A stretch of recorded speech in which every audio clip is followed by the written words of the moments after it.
ভুনা হাঁস তো অনেক খেলেন, আজকে রান্না করব বাষ্পীয় হাঁস। সকাল সকাল কলিং বেলটা বাজতেই মেজাজ খারাপ হয়ে যাওয়ার আগে বুঝতে পারলাম নিশ্চয়ই আমার অথর্ব ম্যানেজারটা দুয়ারে এসে হাজির হয়েছেন। যথাসম্ভব ভ্রুটাকে না কুঁচকে দরজা খুলে আমার সৌন্দর্যমণ্ডিত চেহারাখানা দেখালাম।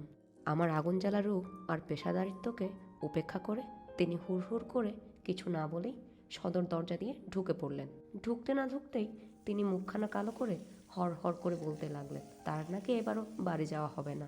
বলেই তার পকেট থেকে ইতোমধ্যেই পরিশোধ করা গত 2 মাসের বেতনটা আমার হাতে তুলে দিয়ে বললেন তিনি নাকি আবার সামনের মাসে বাড়ি যাওয়ার সময় 3 মাসের বেতন একসঙ্গে নেবেন, তা না হলে তিনি নাকি খেয়ে ফেলবেন।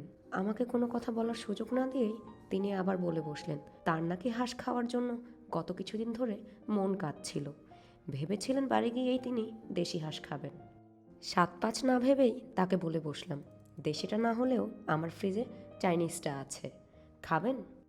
1000 মাইল পাড়ি দিয়ে স্বদেশে ফিরেও বিদেশিটা কিনেছি বলে আমার অথর্ব ম্যানেজার আমাকে ধমক দিয়ে তার বিরক্তি প্রকাশ করলেন।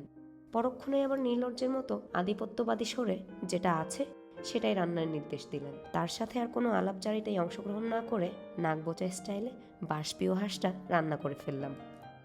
খেতে খেতে জানতে পারলাম অথর্বটার নাকি হাঁসে অ্যালার্জি। এবার বোঝো ঠেলা।